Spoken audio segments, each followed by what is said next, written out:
Je la recevais en avril dernier pour une émission qui a été diffusée en septembre 2023. Elle venait nous parler d'une campagne de financement 2023-2024 et du rôle de la future maison L'Émeraude.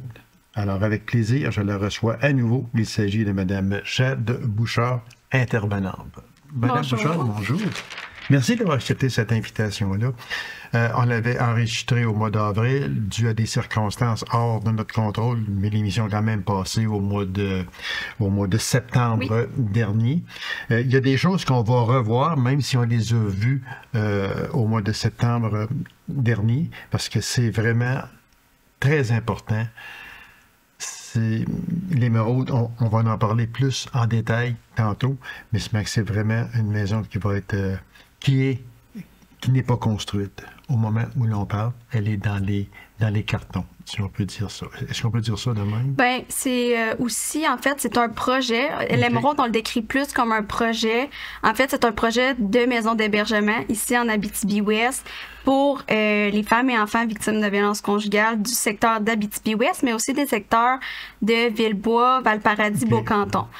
C'est un projet. En fait, ce qu'on veut dire par là, c'est l'obtention d'une maison d'hébergement, d'un bâtiment qui va nous permettre de faire de l'hébergement, qui va être 24/7 aussi, mais on parle pas nécessairement d'une construction. En fait, ça pourrait être autant une rénovation ou une construction, mais pour ce qui est de l'aspect de sécurité et de confidentialité, on n'en parle pas nécessairement, là, étant donné qu'on est un petit milieu. Puis notre priorité est vraiment la sécurité des femmes. Voilà, exactement. Alors, au mois de septembre, on avait parlé de campagne de financement 2023-2024. Moi, si je vous demandais, au moment où l'on se parle actuellement, comment va cette campagne? Cette campagne-là va quand même bien. Je dirais que on a amassé là, sur le 300 000 $, à peu près peut-être un tiers. OK. Il y a la réalité a fait aussi en sorte que ça n'a peut-être pas été aussi rapide qu'on l'aurait souhaité, mais c'était 2023-2024.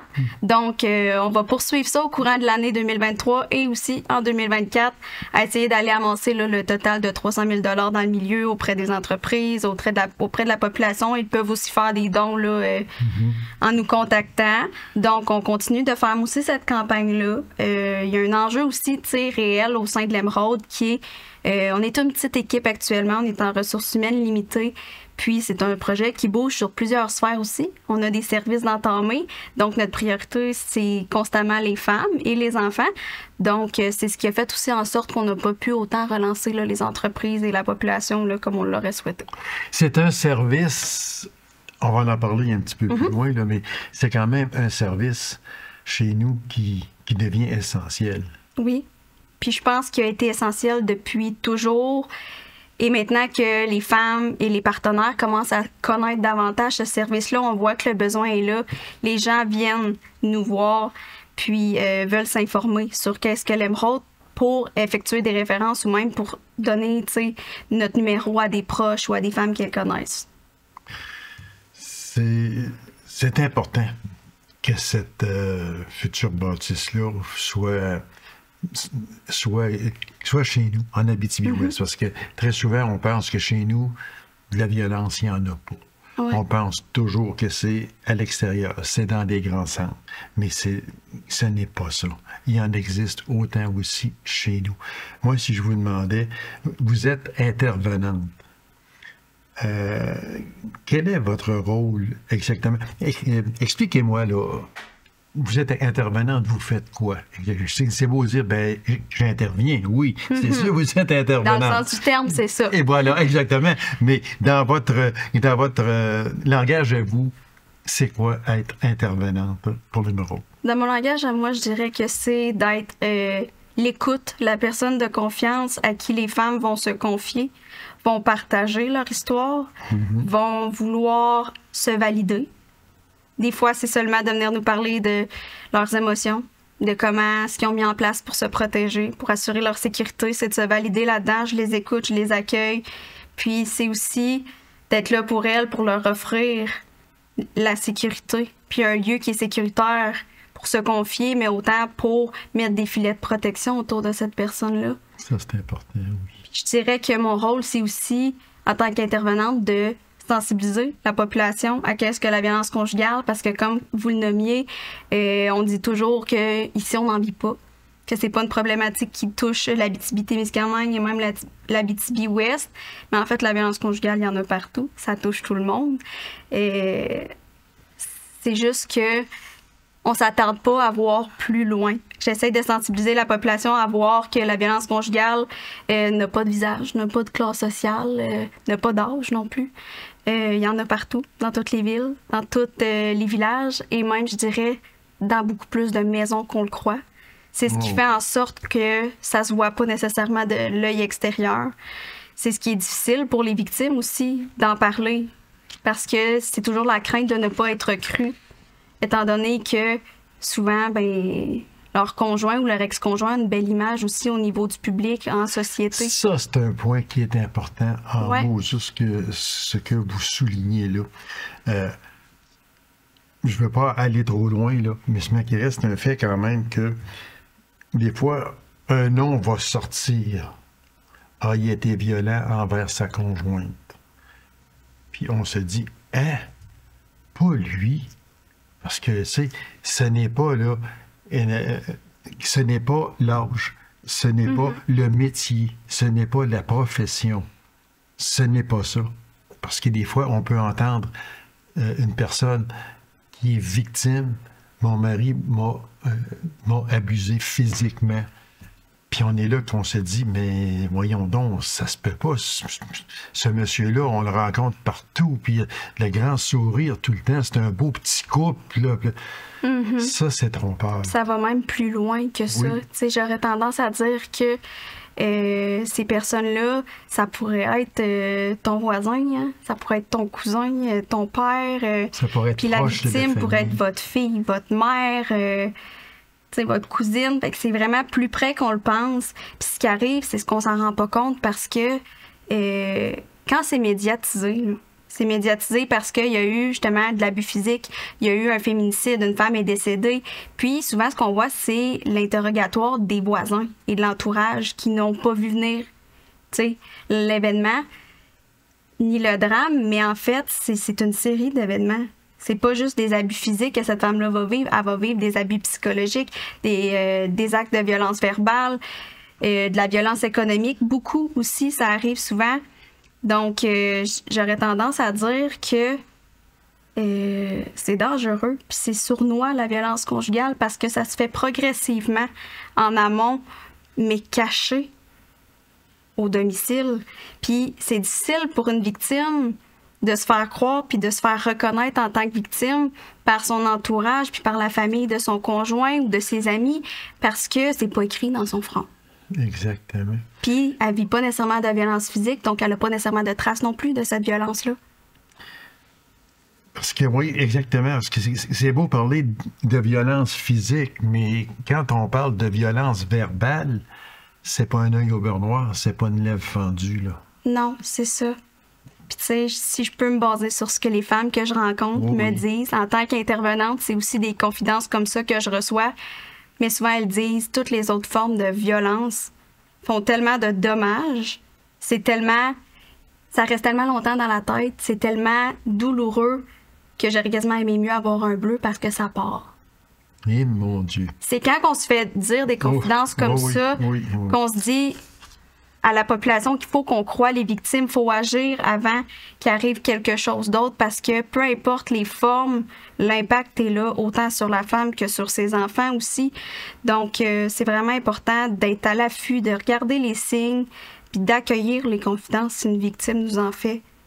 C'est un privilège de les recevoir, ces confidences-là. Ça peut faire mal, ça peut faire peur, mais c'est un privilège, puis soutenez-la. Est-ce que vous vous apercevez de plus en plus que la dénonciation, il y en a plus de dénonciations? Parce que je sais qu'il y a été longtemps qu'on ne parlait pas.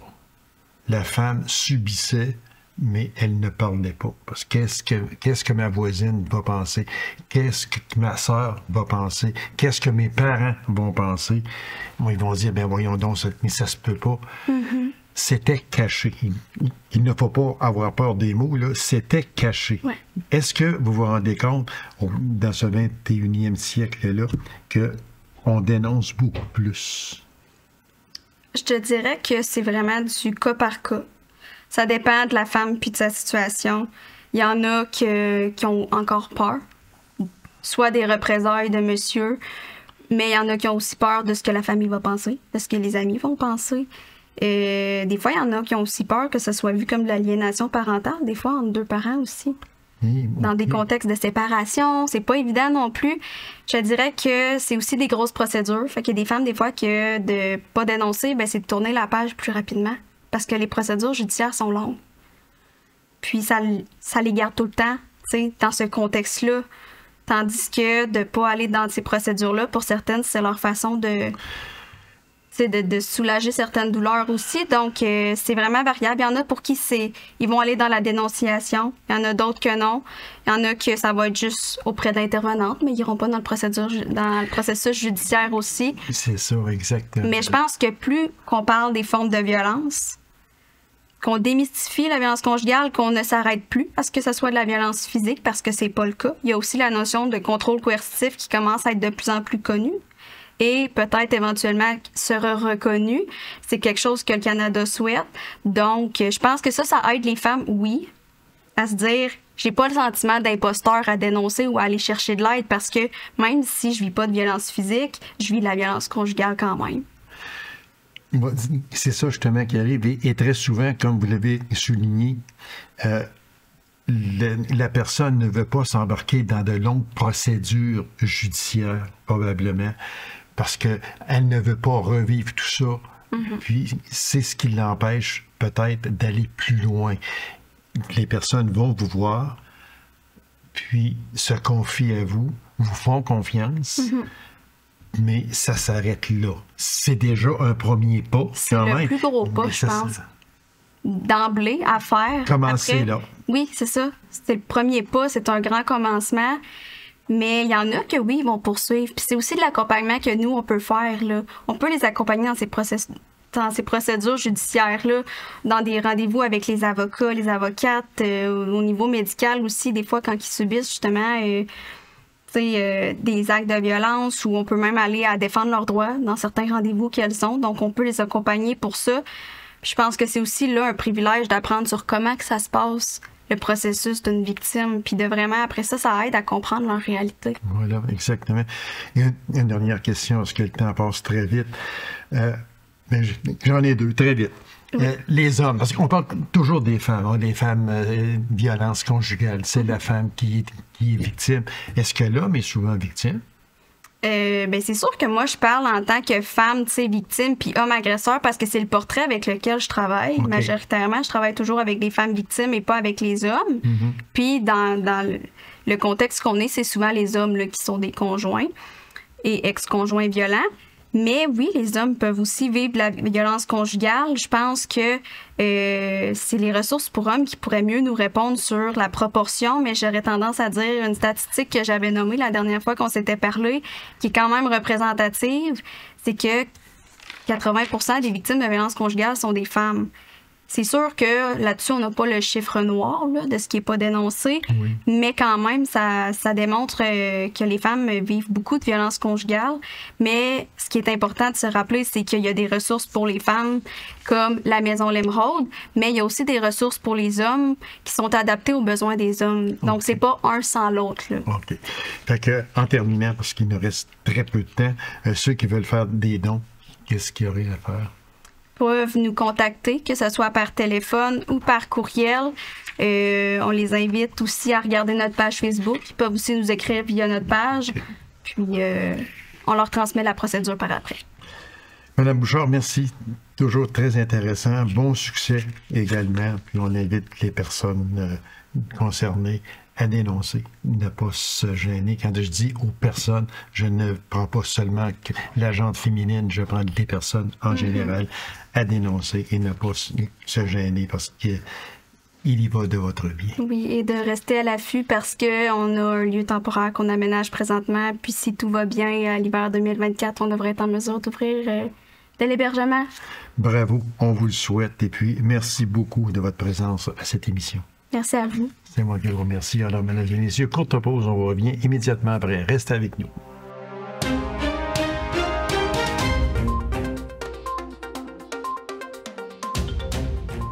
Déjà 27 ans que le Club Lion de Macamic organise en collaboration avec le Club de la Fraternité une collecte de denrées non périssables pour les plus démunis des secteurs de Macamic et Colombourg. Alors, pour nous en parler, je reçois de ce club le Lion Gaétan Thibodeau.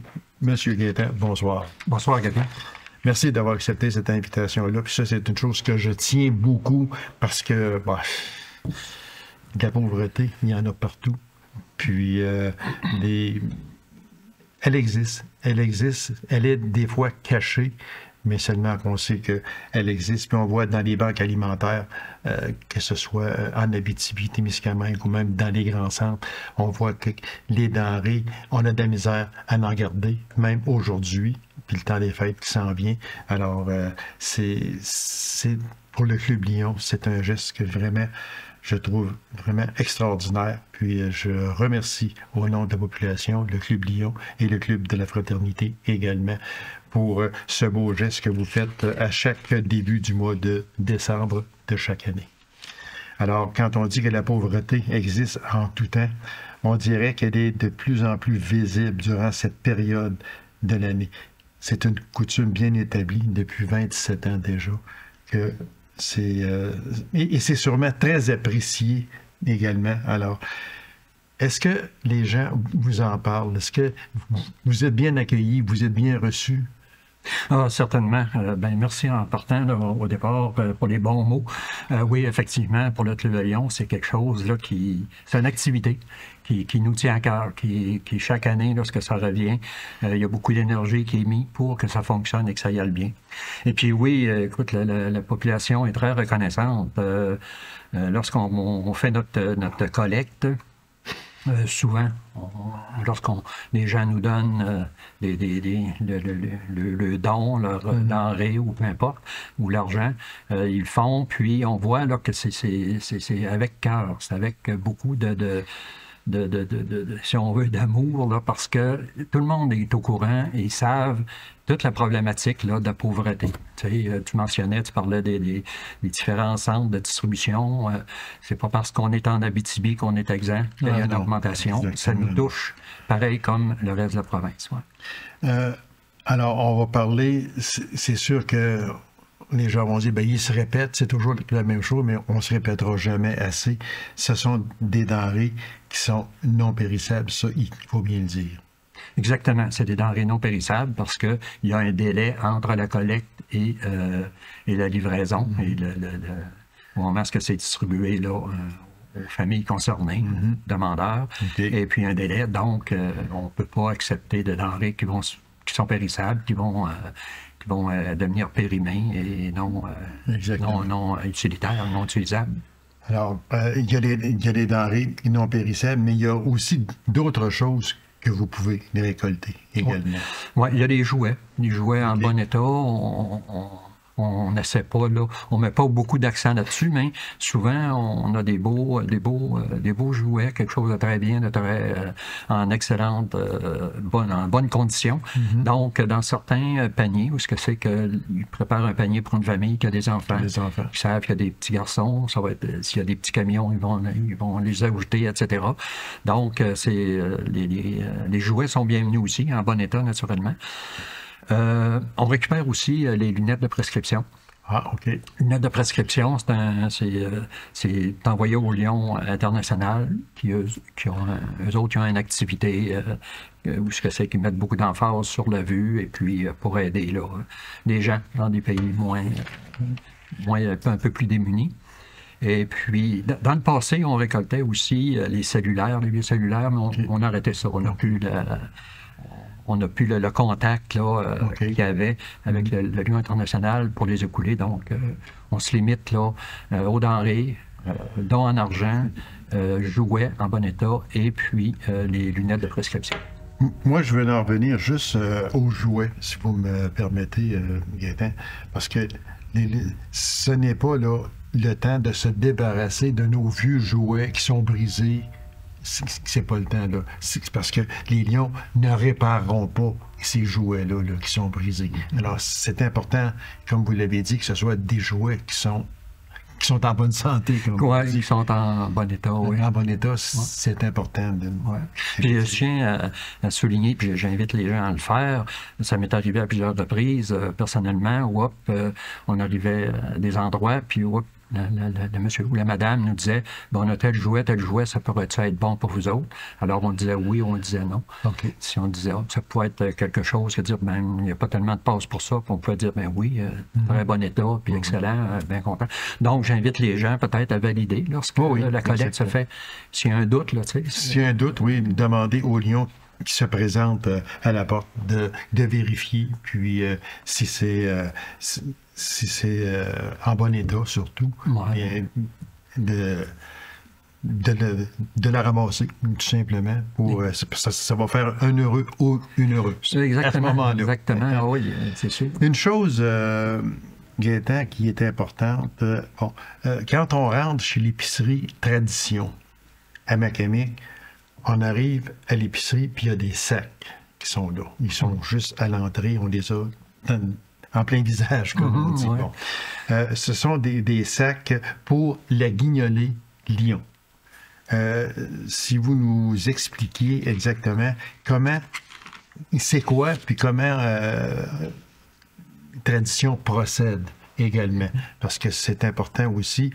Si vous n'avez pas besoin d'acheter de la nourriture non périssable, vous achetez un sac cadeau, puis vous partez avec. Mais je vais vous laisser expliquer.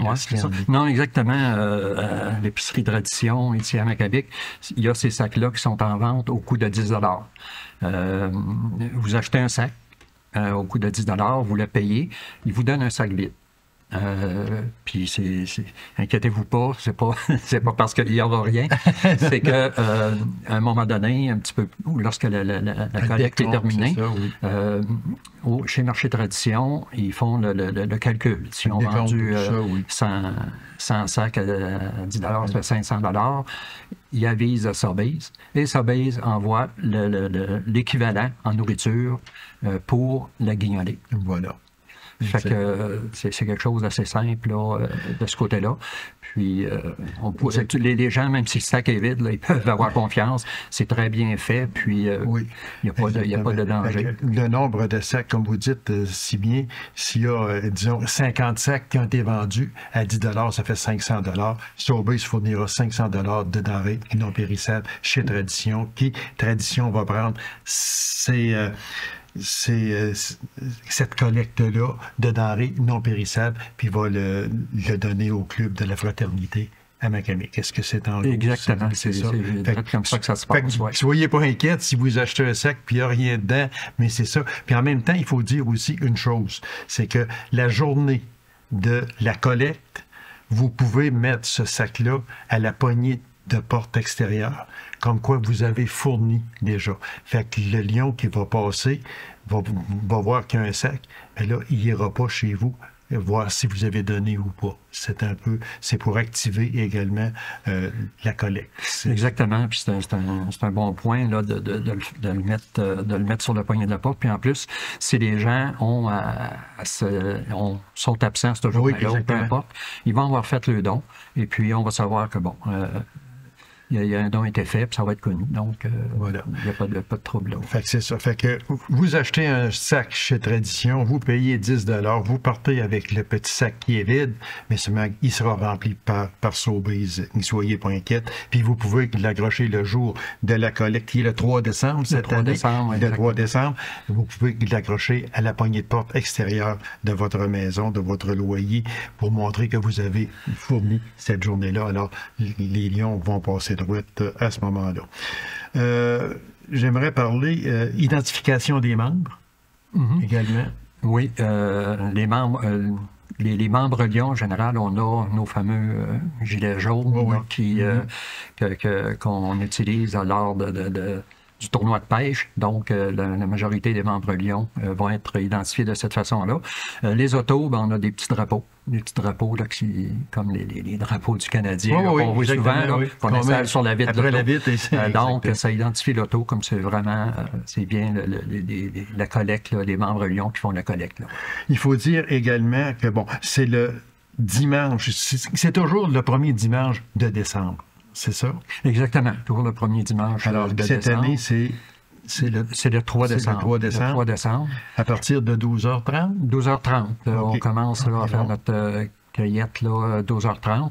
En général, là, 3h30, là, 15h30, là, c'est terminé. Là. Terminé. Puis il faut parler aussi que le secteur Colombo qui est couvert également. Exactement, oui. Ça inclut là, tout le secteur Macamic et le secteur Colombo, qui nous fait un bon territoire. Voilà, quand même assez grand, oui. Oui. En terminant, parce qu'il reste très peu de temps, Gaétan, même si les personnes ne sont pas Lions, mais qui voudraient aider, parce que c'est quand même, c'est que ça prend du monde. Il y a toute la ville de Macamic à couvrir, il y a tout le secteur Colombo, le chemin de la Sarre, etc. Le chemin ici de Norandeux, on sait que c'est grand. Ils font quoi, ces personnes-là? OK. Ben, ils peuvent contacter un membre Lion. Principalement, peut-être, ça peut être moi, là, si pour ceux-là qui me connaissent ou qui savent qui je suis. Mais ils peuvent me lâcher un coup de fil, m'appeler, me téléphoner. Et puis, ça va nous faire plaisir là, de les accueillir et de les intégrer là, dans l'équipe. Parce qu'effectivement, oui, ça prend du monde. Ça prend du monde. On est à peu près, en général, une trentaine de personnes qui font la cueillette. Okay. Donc, il nous en manque un petit peu, là, parce que il manque quelques lions là, pour faire le volume complet. Là. Voilà. Alors, Lion Gaétan Thibodeau, merci infiniment. Bravo au Club Lion. On n'a pas parlé beaucoup également du club de la fraternité qui joue un grand rôle également à ce moment-là. Ah, ben oui. Puis on les remercie, on les félicite. Puis bravo au club Lion, déjà 27 ans que ce club-là fait cette collecte-là. Alors c'est tout en votre honneur et je vous remercie beaucoup. Ben, merci à toi, Gaby. Merci bien. Alors, mesdames et messieurs, merci d'avoir été là. On se donne rendez-vous à une prochaine émission d'Info 9. Au revoir.